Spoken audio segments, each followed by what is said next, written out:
He's going to be writing the Senate bill because he's the chairman of the Agricultural Committee. And I'm going to be working closely with him, not only to make sure that we're helping family farmers more, but we're also encouraging more conservation. We're encouraging alternative fuels more, and we're encouraging produce and not just, right now most of the subsidies go to cotton, corn, soy. We should start also encouraging, because people's food eating habits are changing, encouraging farmers to try crops, produce that can actually, they can sell for a higher market and maybe make more money.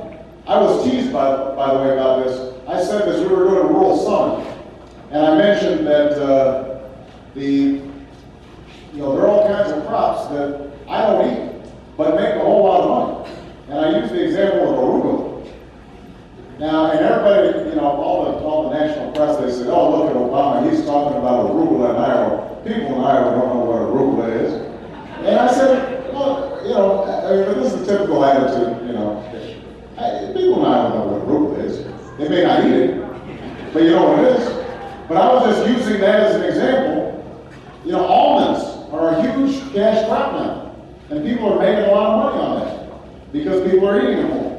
And so we should be looking at ways that we can be diversifying some of our crops as part of the rotation, not replacing corn and beans and wheat, but as a supplement, because that can help family farmers maybe make that extra margin of profit that keeps them from going on.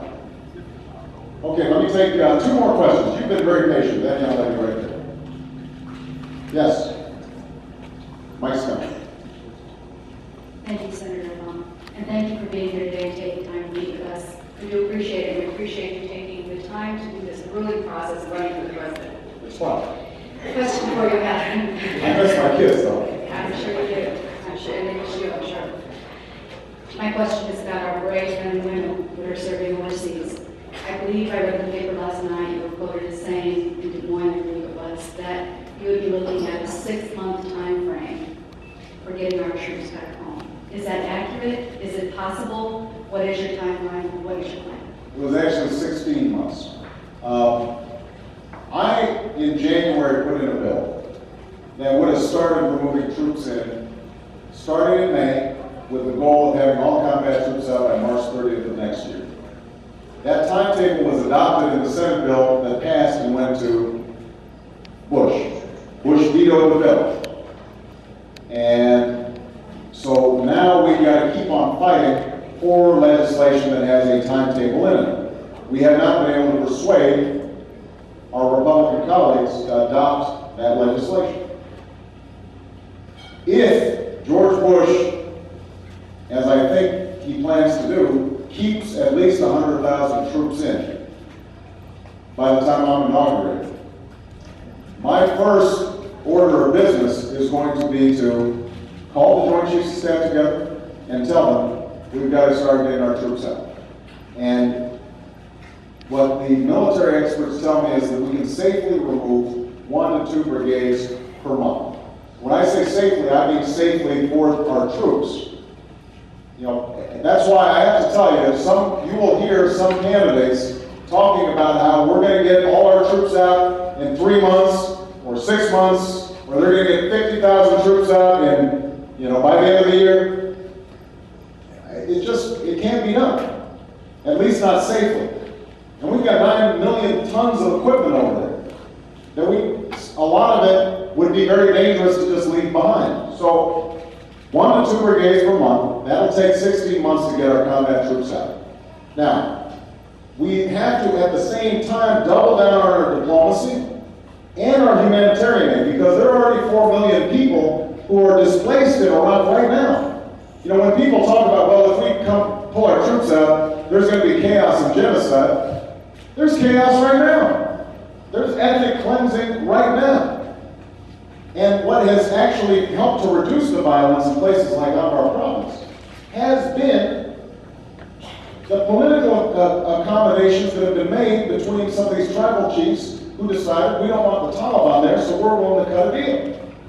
And so That is going to be just as critical as our military operations. What I have said also, and I just want to clarify this because sometimes information that filters down gets distorted. In a debate, we were asked, can you guarantee having all troops out by 2013? And I said, no, I can't guarantee that. Well, be clear about what I meant by that. I guarantee you we will have our combat troops out and we will no longer be engaged in combat. But we will still have troops in Iraq to protect our embassy and to protect civilian personnel who are over there. And we need troops in the region, a much smaller number than we've got right now, to strike out at terrorist targets in, like Al-Qaeda in Iraq. But that is entirely different from having them in the battlefield in the middle of Baghdad patrolling streets or in the middle of the Civil War. Okay? Quick follow-up. What did you give any information or any comments on the Blackwater situation? Oh, I have big comments and thoughts on that.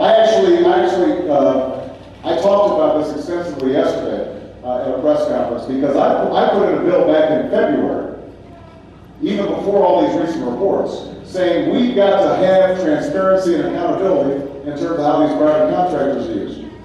Do you know, our private contractors are being paid 9 times what some of our troops are being paid. Doing this, and then they're creating more danger for our troops. When they shoot, like it turns out the report is, they were shooting into civilians. Those civilians don't know that these are private contractors. All they know is they're Americans. And they may end up targeting our troops for that kind of misbehavior. And if a U.S. troop did that, they would be court-martialed. And they would do jail time. And the notion that we would not hold these contractors to the same accountability measures, I think, is unacceptable. So that's why I've actually put in legislation that requires investigations, requires accountability, make sure that these kinds of practices don't happen again. And as President of the United States, I'm going to phase out the use of these private contractors. Because I don't think that we should be contracting out our national security. All right. I've got one last question. You got comments? Good too. Go ahead. You got a mic right there? And then I'll call on the gentleman in the yellow shirt. Hi, my name is Christy, and I have given up voting since 2000, and I wanted to make a comment on what you said earlier, that you do not have enough experience for Washington. Well, I didn't say that. Well, that's other people, but I think that's what their problem is. They have too much experience, and that's why we're not getting who we want in office. Well, I appreciate that. And I have not been a supporter of you, but I'm telling you right now, you have another vote. There you go.